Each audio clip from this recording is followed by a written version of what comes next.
시간이 참 많이 지났습니다. 어쨌든 그래도 하나님 말씀을 한번 우리가 살피면 좋겠습니다. 어느 모임에 갔더니 목사님이 그날은 성탄절 다음 주일이라서 성탄절 축하 순서를 하고 그러고 와서 이렇게 발표를 하고 나니까 12시가 됐더랍니다. 그래서 축도를 하고 바로 마쳤다 그러네요. 설교 하나도 안 했는데 나갈 때 온 성도들이 은혜 많이 받았습니다. 뭐 도대체 뭘 은혜 받았는지 여러분, 저는 그렇게 안 합니다. 그래서, 그러나 좀 오늘 좀 말씀을 좀 빨리 진행을 해서 이렇게 또 여러분 더운데 그렇지 않도록, 오늘 간증이 사실은 설교만큼 은혜로웠습니다. 처음 교회 나와서 기도를 하게 되고 남편을 잘 섬기겠다는 생각을 하게 되고 이런 결심을 한 것은 은혜 중에 은혜가 아닐 수 없습니다. 오늘 성경 말씀은 이것입니다. 뭐냐 하면 이방 여인이 하나님 믿겠다고, 하나님 백성들의 공동체 속에 들어가겠다고 모든 것을 다 버리고 가족도 버리고 친구도 버리고 모든 것 다 버리고 이스라엘 베들레헴 땅에 온 겁니다. 왔는데 그를 환영하지 않아요. 모압 사람과 교제하지 말라고 하나님께서 명령하신 것이 있기 때문에 이 모압 여인을 가까이 해주는 베들레헴 사람들이 없습니다. 그런데 어려운 환경 속에서도 이 모압 여인이 은혜를 찾습니다. 은혜를 발견합니다. 성경에 가난한 자들, 고아와 가부, 또 이방인들을 위해서, 나그네들을 위해서 곡식을 추수할 때 그들을 위해서 조금 남겨두라는 그런 율법이 있습니다. 룻이라는 여인이 그 율법, 은혜의 말씀을 붙들고 밭에 가서 이삭을 줍게 됩니다. 여러분, 여러 가지 다른 일을 할 수 있었지만 이 룻이라는 여인이 시어머니를 모시고 또 그를 위해서 봉양하기 위해서 양식을 장만해야 되는 어떤 수단들이 또 있을 텐데 라합과 같은 길을 갈 수도 있겠죠. 라합은 이 보아스의 할머니 아닙니까? 성루에서 술을 팔던 할머니처럼 할 수 있었지만 그렇게 하지 않고, 또 노동을 할 수도 있었겠죠. 그렇게 하지 않고 이 룻이라는 여인이 하나님 말씀대로 살기로 작정하고 하나님 율법에 정한 것을 따라서 이삭을 주우러 밭으로 갔습니다. 거기에서부터 이 여인의 삶의 길이 열리기 시작합니다. 성도 여러분, 어떤 어려운 일이 있고 바쁜 일이 있고 급한 일이 있어도, 어떤 힘든 일이 있어도 하나님이 정하신 은혜의 길을, 그 사랑의 길을 찾아서 걸어가시는 은혜가 있기를 바랍니다. 거기서부터 문제가 해결되기 시작하는 겁니다. 꼭 우리는 이삭을 주우러 가는 것을 생각해서는 안 됩니다. 이삭 줍는 게 은혜구나, 이래서 보리밭에 가고 밀밭에 가는 것 아닙니다. 우리도 하나님 말씀을 통해서 우리가 발견할 은혜의 길이 있습니다. 사랑의 길이 있습니다. 하나님, 우리가 그것을 발견하길 원합니다. 룻은 모맥시기에 보리이삭 혹은 밀이삭을 주스러 보아스의 밭에 갔습니다. 그는 양식이 필요했습니다. 그런데 우리는 양식이 필요하지 않습니다. 그런데 우리가 꼭 밀밭으로, 보리밭으로 갈 필요는 없습니다. 우리가 우리에게 필요한 은혜를, 주님께서 약속하신 그 사랑을 경험하기 위해서 우리가 찾아가야 될 은혜가 있습니다. 다니엘 같으면 그는 이방 땅에서 예루살렘을 향해서 기도하는 것을 하나님의 은혜로 삼았습니다. 저는 여러분들이 예배에 나와서 예배 드린 것을 은혜로 삼습니다. 어떤 사람들은 믿음을 은혜로 삼았습니다. 병이 들어 죽게 되었는데 주님 옷자락만 만져도 낫겠다는 생각을 가지고 그 믿음으로 옷자락을 만졌습니다. 그래서 병이 나았습니다. 은혜의 통로는 다양합니다. 여러분이 드린 예배도 여러분에게 은혜의 통로가 될 수가 있습니다. 봉사도 마찬가지입니다. 봉사는 봉사 자체로도 은혜를 받지만 봉사하는 사람들은 자신의 봉사를 통해서, 땀방울을 통해서 다른 사람들에게 은혜의 길을 발견하도록 만듭니다. 요즘 권사님들이 너무 고맙습니다. 너무 감사합니다. 더운 여름에 수고와 땀을 흘리고 그냥 이것저것 생각하지 않고 수고하는 것 볼 때 은혜가 됩니다. 여러분, 하나님께 주신 은혜 방편들이 참 많은데 저는 여러분들이 은혜의 길을 찾기를 주의 이름으로 축원합니다. 오늘 기도하신 윤 집사님 힘든 일 하시잖아요, 그죠? 그래도 예배 오시고 집사님의 그 은혜가 우리 모두에게 임하는 줄 믿으시길 바랍니다. 오늘 기도도 은혜롭고 한번 나와봐요. 응? 빨리 나와봐요. 빨리 나와요 얼른. 응? 우리 집사람처럼 안 나오면 안 됩니다. 우리 집사람 말 참 안 듣습니다. 일로 올라오세요. 응? 여러분 우리 집사님 박수 한번 쳐주세요. 얼마나 기도가 은혜가 되는지. 이 삶이 주님 의지하는 사람입니다. 들어가요. 여러분 우리가요 은혜를 붙들고 살아야 될 통로가 너무 많습니다. 근데 우리가 은혜를 찾지 않아요. 그래서 해결이 되지 않아요. 급하면 사람 찾아가고 힘들면 짜증내고 집 나가고 슬퍼 마시고 그러니 계속 일이 뒤틀리는 겁니다. 롯은 여러 가지를 다 제쳐두고 하나님 은혜를 붙들었습니다. 가난한 자들을 위해서, 고아를 위해서, 가부를 위해서, 이방의 객들을 위해서 추수하는 자들은 이삭을 남겨두어라. 성도 여러분, 하나님 은혜를 붙든 은혜가 있기를 주의 이름으로 축원합니다. 그게 있어야 됩니다. 뭐가 그래 바쁘세요? 어딜 그렇게 다니세요? 은혜 없이 왜 이렇게 방황하세요? 예배는 얼마나 확실한 은혜의 통로인지 모릅니다. 예배 한번 잘 들어도 여러분의 삶이 바뀔 수가 있어요. 대역전이 일어날 수 있습니다. 예화가 있는데 시간이 없어 설명하지 않아요. 거기서부터 하나님 말씀 붙들고 이삭을 주스로 갔는데 거기서 보아스를 만납니다. 그녀가 은혜를 받으려고 은혜를 덧입으려고 이삭을 주우러 갔던 그곳이, 어머니를 봉양하려고 이삭을 주우러 갔던 그곳이 보아스에 바쳤습니다. 일이 풀리는 과정이죠. 좋은 사람을 만났습니다. 은혜를 받고 따라가다 보면 여러분을 돕고 여러분을 형통케 할 여러분의 구원자를 만나게 됩니다. 할렐루야. 보아스가요 이 룻을 보고 말합니다. 다른 데 가지 말고 여기서 이삭 주스라고, 여기 우리 소녀들과 함께 있으라고, 너를 안전하게 지켜줄 것이라고, 이방 땅이 위험한 곳이니까 다른 데 가지 말고 여기서 이삭을 주우라고. 그리고 추수꾼들에게 말합니다. 그가 따라오는 곳에 이삭을 좀 너희 주머니에서 뽑아서 좀 뿌려줘라. 그리고 그 목마른 여인에게 말합니다. 일꾼들 주려고 소년들이 길어온 물을 너도 마실 수 있다. 이게 얼마나 큰 복입니까? 누가 나그네에게 물을 줍니까? 이스라엘 땅에 물이 얼마나 귀한데. 하나님을 붙들고 출발하는 롯에게 형통한 길이 열리기 시작한 겁니다. 우리가 다 그렇지 않습니까? 저도 마찬가지고요. 힘들고 어려울 때, 지쳤을 때, 청년 시절에 누구하고도 교제할 수 없는 가장 힘든 처지에 있을 때 저는 하나님이 좋아서 그냥 예배당에 갔습니다. 그리고 하나님을 만났고 오늘 목사가 되었습니다. 성도 여러분, 헛하는 거 바쁘게 쫓지 마세요. 은혜 받을 수 있는 곳을 가십시오. 기도하십시오. 믿음 가지십시오. 예배 드리십시오.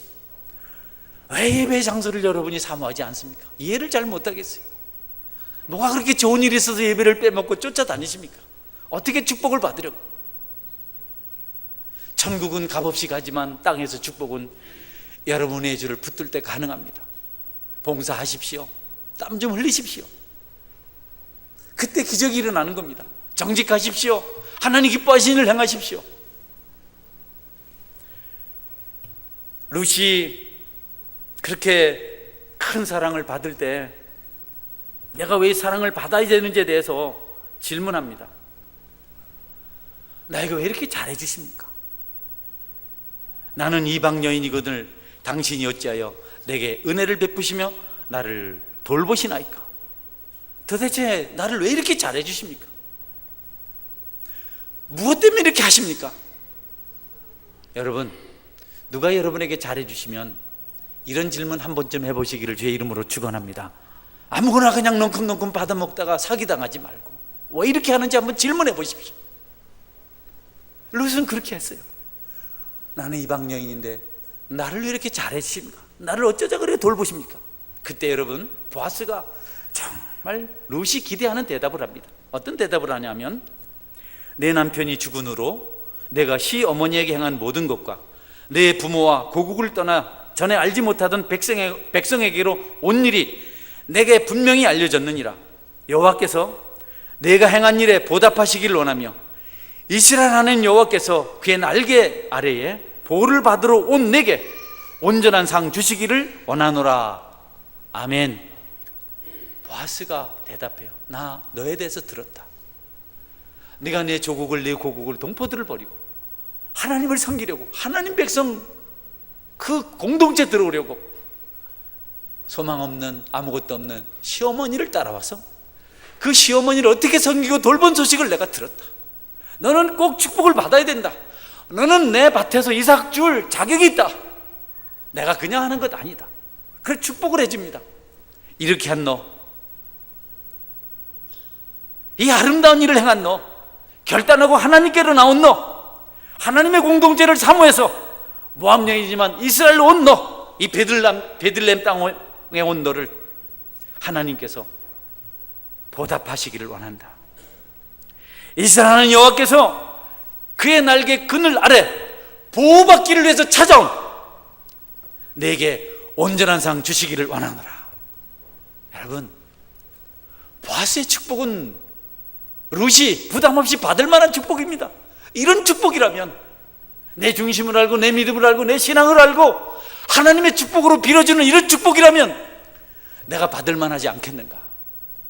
여러분에게도 이런 하나님의 축복이 있기를 주의 이름으로 축원합니다. 롯은 그 위로에 감동을 받았어요. 너 안 됐지 않냐? 너 불쌍하다. 너 천하지 않냐? 너 가난하지 않냐? 이런 문제가 아니었습니다. 너는 진실한 믿음의 사람이야. 너는 시어머니를 잘 공경해서 너는 은혜를 사모해. 반드시 하나님께서 너에게 상 주실 것이다. 그리고 내 밭에서 이삭을 줍는 것이 합당하고 내 소년들의 물을 마시는 것이 합당하고 내 소녀들과 함께 안전하게 보호받는 것이 합당하다. 얼마나 힘이 되는 보아스의 위로입니까? 우리가 이런 위로를 받아야 하고 또 우리도 그런 위로를 베풀 수 있어야겠습니다. 무엇보다 여러분들은 어색한 땅 베들레헴으로 찾아온 룻을 위로한 보아스처럼 어렵게 교회 문턱을 넘어선 새 가족들을 보아스처럼 위로하며 섬기실 수 있기를 주님의 이름으로 축원합니다. 여러분, 성전 오기가 쉽지 않아요. 이 교회를 들어오기가 쉽지 않아요. 저도 알아요. 저도 그게 너무 어려운 줄 알아요. 경험했기 때문에. 교회 돈 많고 잘 나가고 기분 좋아서 오는 사람 많잖아요. 아주 드물어요. 거의 뽐내려고 오는 사람들 좀 있습니다. 그런데 말을 안 하고 우리가 몰라서 그렇지, 그들 가슴 속에는 자기는 모르는 그런 가정 속에서 하나님이 위로가 되겠다는 생각을 가지고 옵니다. 그런데 그때 찾아올 때 그 마음이 아주 힘이 들어요. 그 삶이 구차할 수 있어요. 열등감이나 우울증 존재조차도 있어요. 그래서 겨우겨우 문턱을 넘어왔는데, 여러분, 보아스와 같은 환영하는 말, 격려하는 말, 위로하는 말, 위안이 되는 말 하지 않으면 그들이 위로받지 못하고 넘어질 수 있습니다. 서원교회 성도 여러분, 처음 교회를 찾은 사람을 보거든 그들을 세워주시고 격려해 주시길 바랍니다. 교회를 이동해온 사람들도 조심스러워요. 그분들 얼마나 마음이 복잡하겠어요. 요즘은 더군다나 목사님들이 다른 교회 오지 말아요 하는 분들이 너무 많아요. 그래도 와야 되는데 거기 한마디 격려, 은혜 받으러 오셨죠. 힘드셨죠. 여기까지 오기 얼마나 애쓰셨습니까? 또 처음 새 가족이 오거든 웃어주시고 너무 반갑습니다. 이렇게 하시기를 주의 이름으로 축원합니다. 제가 처음 교회 갈 때요, 참 힘들어 갔습니다. 허우대는 멀쩡했지만 제 속은 텅텅 비어 있었어요. 어디 의지할 데가 없었어요. 그런데 교회 청년들이 환영해주고 있는 걸 얘기해 주더라고요. 있는 거를. 이 선생님 참 잘생겼어요. 거짓말은 안 하더라고요. 내가 이런 말씀 드리는 것은 여러분, 진실을 말해주세요. 할렐루야. 힘들어 보이시지만 하나님이 위로하실 것입니다. 이렇게 말씀하시면 됩니다. 표정을 좀 밝게 해주세요. 옆에 낯선 사람이 와 있는데 왜 무표정하게 있어요? 인사하라니까 앞만 떡 쳐다보기. 나 보지 말라니까. 나는 보는 사람이 너무 많아요. 옆에 보고 인사하라니까. 좀 웃어주라니까. 의심하는 눈으로 옆 눈으로 째려보고 그러면 안 돼요. 새 가족이 왔는데 얼른 가방부터 감추고 그러면 안 됩니다. 슬쩍 감춰야지. 보란 듯이 그러고 하면 안 돼요. 이를테면 말이죠, 교회가 하나님 말씀을 잘 알아야 됩니다. 여기에 영적 베들레헴이 돼야 됩니다. 여호수아가 이스라엘 두 번째 지도자가 됩니다. 많이 불안합니다. 하나님 그걸 아십니다. 모세가 가나안 땅에 들어가야 되는데 한 번 열받아서 지팡이 둘렀기 때문에 가나안 땅에 못 가고 죽습니다. 좀 들어가게 해달라고 부탁을 해도 하나님이 안 된다는 겁니다. 너는 이제 안 된다는 겁니다. 그러시면서 하시는 말씀이 너 대신 두 번째 지도자를 세운다. 네가 첫 번째고 두 번째는 여호수아다. 네가 할 일이 있다. 마지막으로 네게 할 일은 여호수아를 담대케 하는 일이다. 여호수아에게 힘을 주는 일이다. 네 앞에 서 있는 눈의 아들 여호수아는 그리로 들어갈 것이니 너는 그를 담대하게 하라. 모세가 할 일이 여호수아를 담대하게 하는 일입니다. 우리는 신앙생활하면서 다른 사람을 살리고 세우고 격려하고 힘있게 만드는 그런 믿음을 가져야 됩니다. 할렐루야. 저는요 노회에 처음 참석을 했어요, 목사가 돼서. 그런데 제가 그때 가자마자 우리 시찰 서기를 했습니다. 근데 우리 그때 노회에 아주 양대 세력이 갈등을 하고 있었어요. 나는 아무 관계 없습니다. 제가 나가서 뭔가를 보고하려고 할 때 나를 반대편이라고 생각하고, 난 이쪽도 인사 안 해로 갔고 저쪽도 안 갔는데 나가니까 나를 기죽이더라고요. 누구냐고, 뭐하러 나왔냐고. 다 아는데, 내가 누군지도 다 아는데. 그날부터 내가 그 사람 지금까지 갉고 있습니다. 여러분, 남을 기죽이면 안 됩니다. 할렐루야. 기독교는 살리고 세워야 됩니다. 기독교가 가는 곳마다 나라가 잘 됐잖아요. 복음이 전해지는 곳마다 역사가 일어났잖아요. 우리가 예수님 믿고 잘 됐잖아요. 그런데 우리가 그 은혜를 받아놓고 이런저런 이유로 사람을 기죽이고 무시하고 돌리고 이런 일에서는 절대로 안 되잖아요. 여러분은 보아스처럼 살리고 세우는 은혜가 있는 성도가 되시길 바랍니다. 너무 중요한 일이죠. 그리고 교회는 영적 베들레헴이 되어야 됩니다. 교회가 영적 베들레헴이 되어야 됩니다. 날개 그늘 아래 피하러 온 너를 하나님께서 보호하시길 원한다. 날개 그늘이 뭔지 아시나요? 병아리, 여러분 옛날에 어미닭이 이렇게 21일 동안 품고 있다가 부화시키는 거 어릴 때 보신 적 있나요? 그때는 하늘에 솔개가 많이 날아다녔다. 그림자가 싹 지나가면요 어미닭이 날개를 쩍 펴니다. 딱 하면 날개가 엄청 커집니다. 그 속에 21마리가 다 들어가더라고요. 다 들어가서 연신 그 고개를 뿅뿅뿅 두더지 잡겠어요. 얼마나 병아리들이 행복해 보이는지. 전혀 불안하지 않습니다. 너무너무 평안해 보입니다. 날개 그늘 아래가 그런 겁니다. 교회가 그래야 되지 않겠습니까? 우리 교회가 그래야 되지 않겠습니까? 처음 와서 불안하고 염려하고 밥 한 그릇 먹는 것도 눈치 보이고. 여러분, 제가 처음 교회 가니까 교회에서 봉사하는 다 천사 같더라고요. 전부 다 아름답더라고요. 성가대가 얼마나 아름다운지. 성가대 가오라 해서 갔는데 벌벌 떨었습니다. 벌벌 떨고 있는데, 그러지 않아도 떨고 있는데 어떤 또 입담 좋은 또 아줌마 권사님이 세례는 받았는가? 나 세례를 언제 받아요 내가? 그날로 잘렸잖아요. 여러분, 얼마나 그렇게 보이는지, 얼마나 아름다워 보이는지 다 천사처럼 보이더라고요. 그런데 여러분, 지금도 성도들이 저는 천사처럼 보입니다. 한번 그렇게, 나는 목사님 얼굴 제대로 못 봤습니다. 나 보지 말라는 것이 아니고 처음 교회를 찾는 사람은 그렇습니다. 얼마나 조심스러운지 모릅니다. 주일학교 교사가 얼마나 존경스러운지, 어떻게 나도 저런 걸 다 해볼 수 있을까? 신학생이 얼마나 부러운지. 결국 목사가 됐습니다.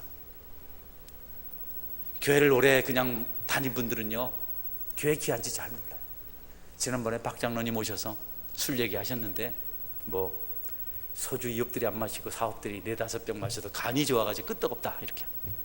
근데 그 술 마신 사람이 불신자를 한 사람도 없고 전부 신자였다. 장로님 아들, 뭐 목사님 아들. 그러니까 내 청년들 보니까 두 사람이 은혜 받고 있더라고. 아, 장로님도 저 정도면 나는 아무것도 아니네. 회개하시오! 여러분, 제가 드리고 싶은 말씀은, 그렇게 불신자들은 교회가 어렵습니다. 어렵습니다. 조금만 잘못해도 넘어집니다. 불신자만 그렇습니까? 우리가 다 교회 올 때 힘들게 와요. 그런데 여러분, 그들을 넘어뜨리고 곤란하게 하고 아프게 할 이유가 뭐가 있겠습니까? 여러분들이 꼭 보아스와 같은 은혜를 가지시고 우리 교회가 베들레헴 같은 하나님의 날개 그늘이 되는 그런 교회가 될 수 있기를 주의 이름으로 축원합니다. 하나님 우리를 불러 모시길 원하시거든요. 눈길, 인사 제발 좀 하십시오. 인사 좀 해주세요. 서로 보면 휙휙 지나가지 말고 멀뚱멀뚱하지 말고. 자주 보는 사람들이야 좀 안 만나면 뭐 어때요? 그 사람하고 손 한 번 안 잡으면 어때요? 처음 보는 사람 오면 이제 여러분 좀 오셨냐고 좀 오해 좀 받아보세요. 제가 어느 자매님이 처음 와서 친절하게 했더니 소문을 냈어요. 서원계 갈랬더니 목사님 나를 좋아한다. 난 눈 높은 사람입니다, 여러분. 그런데 나는 생각했어요. 이것 때문에 하나님께서 나를 상 주시겠다. 여러분이 친절하게 하다 오해받고 좀 멸시 좀 당하고 무시 좀 당하고 좀 이상한 소리 들으면 하나님 여러분을 축복하실 줄 믿으시길 바랍니다. 사람들이 그게 싫어서 안 하는 거예요. 말해봐야 또 귀찮게 한다고. 여기 임지 집사님 오셨잖아. 임지 집사님 친구 전도회 왔잖아. 그래서 내 명숙 씨 너무 친절하게 하니까 명숙 씨가 제가 알아서 합니다 하더라고. 그래서 자꾸 했죠. 한 번 그러시고 얼마나 열심히 잘하시는지. 근데 오늘은 안 보이시네. 여러분 친절하게 하시면 잠깐 동안은 그 사람들이 귀찮아하고 너무 그래 불편해 이런 말 합니다. 여러분 그런 말 좀 들어보십시오. 하늘에 상이 있습니다. 그런 말 듣고 그런 말 하고 그런 말 하고 나면 그분 미안해서 나중에도 신앙생활 잘하고. 오늘 앞으로 함께 예배하신 여러분 모두가 이 일을 위해서 보아스처럼 힘내시고 좀 구박 좀 받는 그런 은혜가 있기를 바랍니다. 예화 하나 말씀드리고 말씀 맺겠습니다. 어느 추운 겨울 눈 내리는 밤, 프란시스코가 막 잠에 들려고 자리에 누웠습니다. 깊은 밤인데 불 끄고 막 자려고 하는데 누가 문을 두드렸어요. 귀찮아서 일어나고 싶지 않았습니다. 그러나 성경 말씀이 생각났습니다. 나그네 대접하기를 즐겁게 하라. 귀찮게 하지 마라. 여기지 말아라. 하나님 말씀이 생각나서 일어나서 문을 열었습니다. 거기 그냥 어둠 속에서도 알 수 있을 만큼 얼굴이 일그러지고 온몸에 악취가 그냥 진도하는 한센시병 환자가 서 있었습니다. 깜짝 놀랐습니다. 당황하고 있는데 그가 말합니다. 죄송하지만 너무 춥습니다. 잠깐 동안 이 꽁꽁 언 몸을 좀 녹이고 갈 수 없겠습니까? 여러분 몸에서 냄새도 나고 모양도 너무 무섭고 그러나 프란시스코는 거절할 수가 없었습니다. 그래서 마지못해서 들어오라 하고 그의 어깨와 머리에 있는 눈을 털어내요. 자리에 앉아서 그가 몸을 녹이고 있습니다. 이제나 저제나 몸 다 녹이고 가실라나. 몸이 녹았을 때쯤 그가 말합니다. 성도님, 나는 사흘째 굶었습니다. 내 배가 등가죽에 붙었습니다. 먹을 것 좀 주십시오. 아침거리로 준비해놓은 빵과 우유를 가져다 줍니다. 그가 순식간에 다 먹어버립니다. 이제 다 먹었으니 몸도 녹았으니 갈 줄 알았는데 자꾸 앉아서 기침만 하고 콜록거리기만 하고 움직이질 않습니다. 그러더니 결국 헛기침을 하더니 지금 밖에 눈이 내리고 날도 추워서 도저히 가기 어려울 것 같습니다. 하룻밤을 재워주십시오. 그러면 고맙겠습니다. 할 수 없지요. 누추하긴 하지만 그럼 여기 침대에 누워서 주무십시오. 나는 바닥에서 자겠습니다. 프란시스코는 혼자 살았던 사람입니다. 1인용 침대 하나밖에 없었는데 그 침대를 그 나그네 환자, 병자에게 내어주고 자신은 바닥에 누웠습니다. 피곤한 몸이 잠이 들려고 하는데 침대에 있는 그 나그네가 그 손님이 말합니다. 내가 너무 추운데 당신 따뜻한 몸으로 내 몸을 좀 녹여줄 수 없겠습니까? 프란시스코 화가 났습니다. 속에서 그냥 분노가 생겼습니다. 어떻게 이런 사람이 다 있는가? 그만큼 해줬으면 됐지. 그러나 주님을 생각했습니다. 자기 같은 죄인을 위해서 십자가에서 살찌으시고 창 찔리시고 모진 고통을 다 당하시고 그리고 옷벗김을 당하시고 그렇게 하셨는데 내가 어찌 이 사람의 요구를 거절하겠는가? 그리고 침대에 가서 같이 눕습니다. 서로 몸을 밀착시켜서 전을 녹이다가 잠이 들었습니다. 막 잠이 들었는데 꿈에 주님이 나타나셨습니다. 프란시스야, 너무 고맙다. 나는 내가 사랑하는 예수란다. 내가 나를 이렇게 극진히 대접해 주니 내가 참 너무 감사하다. 고맙다. 내 상이 하늘에서 크다. 주님, 저 아무것도 한 일이 없는데 언제 주님이 저를 만났습니까? 그리고 자리에서 깜짝 깨어서 일어났습니다. 옆에 있던 그 나그네는 보이지 않았습니다. 원래대로라면 침대에 피고름과 악취가 있어야 되는데 여러분, 오히려 향기가 나고 있었습니다. 프란시스코는 그제서야 알았습니다. 아, 주님이셨구나. 주님이 그런 모습으로 나를 찾아왔구나. 무릎 꿇고 실패하지 아니하고 나그네를 잘 대접한 것에 대해서 감사하고 잠깐 동안이라도 불편한 생각했던 것을 회개했다고 합니다. 그리고 나서 그가 고백한 기도입니다. 주님, 저를 평화의 도구로 써주소서. 미움이 있는 곳에 사랑을, 다툼이 있는 곳에 용서를, 분열이 있는 곳에 일치를, 의욕이 있는 곳에 신앙을, 그릇됨이 있는 곳에 진리를, 절망이 있는 곳에 희망을, 어둠이 있는 곳에 빛을, 슬픔이 있는 곳에 기쁨을 가져오는 자가 되게 하소서. 위로받기보다는 위로하며, 이해받기보다는 이해하며, 사랑받기보다는 사랑하게 하여 주소서. 우리는 줌으로써 받고 용서함으로 용서받으며 자기를 버리고 죽음으로써 영생을 얻기 때문입니다. 아멘 하고 기도를 마쳤습니다. 우리가 이런 마음을 가지고 서로 섬길 때 세상이 좋아지고 실추된 교회가 은혜를 회복하고 능력을 회복하게 될 것입니다. 여러분, 우리가 은혜를 받았으니 나누는 것이 합당하지 않습니까? 우리의 부유함을 자랑거리로 삼지 맙시다. 우리의 지식 많은 것을 자랑거리로 삼지 맙시다. 우리의 건강, 잘남, 누구보다 탁월한 것을 자랑거리로 삼지 말고 그것을 가지고 주님을 대신해서 맡겨진 사명을 감당해야 합니다. 그런 동안 어떤 이들이 주님을 만나게 될 것이고 그들도 그렇게 될 것입니다. 아직 위로가 필요하신 분들이 계십니까? 여러분들이 교회를 통해서 주님을 만나고 주님을 통해서 위로받으시는 시기가 빨리 당겨지기를 바랍니다. 사람 너무 보지 마십시오. 볼 거 없습니다. 목사 너무 많이 보지 마십시오. 볼 거 없습니다. 이런 과정을 통해서 여러분이 예수님을 만나셔서 영원한 그분을 통해서 변하지 않는 축복을 누리시게 되기를 주의 이름으로 축원합니다. 아멘. 기도하겠습니다. 하나님, 내가